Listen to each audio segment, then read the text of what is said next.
He was born in a Brooklyn housing project with nothing.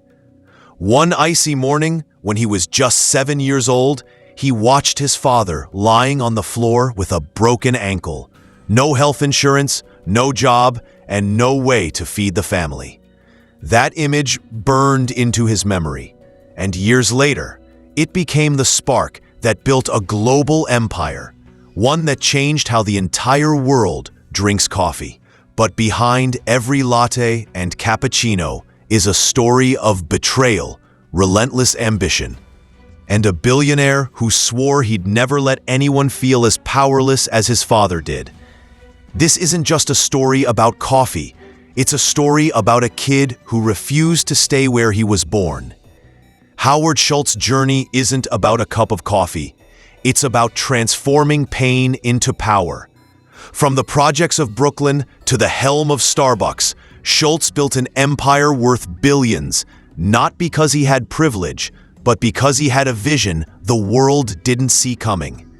In this video, we're diving deep into the real story. How a boy with nothing created a global brand, fought against doubters, survived near collapse, and reshaped how the world connects one cup at a time. Let's start where it all began, on a cold Brooklyn street. In 1953, Brooklyn was rough. Not the gentrified, coffee-scented Brooklyn of today, but the one where survival wasn't guaranteed. Howard Schultz was born into a working-class Jewish family, living in the Bayview housing projects. His father, Fred Schultz, worked as a delivery driver. No benefits, no insurance. Just unstable jobs and endless worry. Then one day, everything cracked, literally. Fred slipped on an icy pavement during a delivery, breaking his ankle. No workers' compensation, no health insurance, no paycheck. Howard was just 7 years old, but that moment changed him forever. I saw my father lose his dignity, and I made myself a promise that I would build a company my father never had the chance to work for. That moment planted the seed. A seed of rebellion, a seed of resolve. Howard wasn't born with advantages. What he had was drive. Sports became his escape route. A football scholarship to Northern Michigan University took him far away from Brooklyn's streets. But when he arrived on campus, reality hit him like a brick wall. He wasn't the star player. He was broke. He worked multiple jobs, including washing dishes, just to afford basic living. But beneath the struggle, something was forming. He was learning to outwork everyone, to outlast the discomfort, and most importantly, to dream bigger than his surroundings. After graduation, Schultz didn't jump straight into coffee. He started selling kitchen equipment for a small company. Then, he joined a Swedish company that sold drip coffee makers to offices. And that's where fate tapped him on the shoulder. He noticed something odd. A tiny company in Seattle kept ordering an unusually large number of coffee machines. The name? Starbucks. Curious, he flew out to meet them. Inside a small shop, the rich scent of freshly roasted beans filled the air. It wasn't just coffee, it was different. It was crafted, authentic. In that moment, Schultz knew this was the future. Howard joined Starbucks in 1982 as head of marketing. But while the founders were content selling beans and brewing equipment, Howard had a vision they didn't share. During a trip to Italy, he stumbled into a world that would change everything.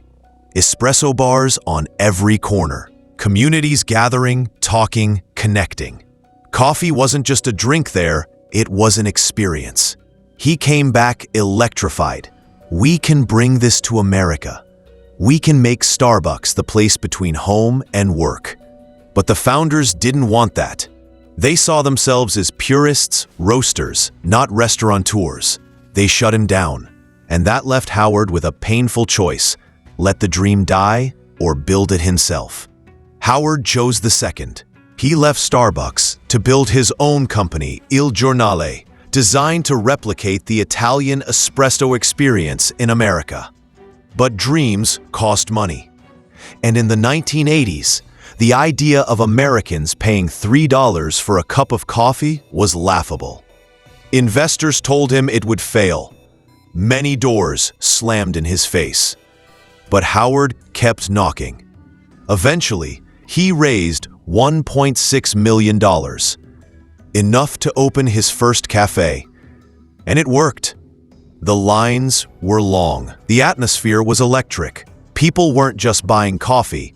They were buying a feeling, a ritual, a sense of belonging. Then came the twist.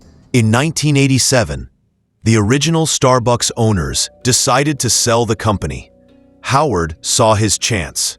With relentless persuasion and a cobbled-together group of investors, he bought Starbucks for $3.8 million. That single moment changed the coffee world forever.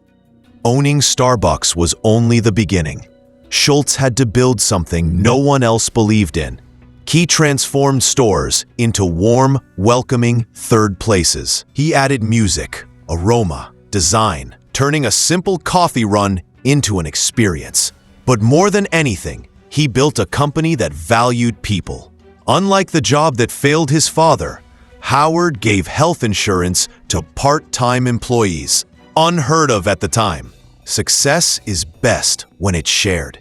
And it worked. Customers loved it. Employees felt valued. Starbucks exploded across America and then the globe. But the bigger it grew, the bigger the storm became. By the early 2000s, Starbucks was everywhere. But success attracts critics. Some accused it of destroying small coffee shops. Others said it was turning something special into a soulless chain. The company began to lose the magic that made it great. Then came 2008. The financial crisis hit hard. Sales plummeted.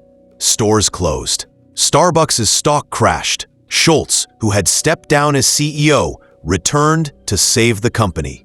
He made brutal decisions, closed hundreds of stores, retrained employees, slowed expansion, and returned Starbucks to its roots, quality and connection. The gamble paid off. Starbucks emerged from the crisis stronger than ever. Howard Schultz didn't invent coffee. He reinvented how the world experienced it. From a cold Brooklyn apartment to a global empire, he proved that vision matters more than circumstance. That pain can be fuel. That empathy can be a business strategy. His father's broken ankle became the foundation of a company worth over $100 billion. His personal net worth? Around $3.6 billion. But his true legacy isn't a number. It's the millions of people who every single day walk into a Starbucks and feel, even for a moment, a sense of warmth and belonging. Howard Schultz's story is proof that where you start doesn't define where you end up. He was a boy from the projects who built one of the most recognizable brands in the world. Not because the world opened its doors for him, but because he kicked them open himself. He turned poverty into power, rejection into opportunity, and coffee into culture. Howard Schultz's story isn't just about coffee. It's proof that your circumstances don't define your ceiling. Your decisions do. A boy who grew up with nothing built an empire, not because he had the resources, but because he refused to accept the limits life placed on him. So the next time you see that green Starbucks cup, remember, it started with a single promise made by a scared kid in a tiny Brooklyn apartment. If this story moved you, take a second to reflect on your own dream. What could happen if you refused to give up, no matter how impossible it seems right now? Like this video if it inspired you. Share it with someone who needs a reminder that anything is possible, and let me know in the comments, what's the dream you're chasing?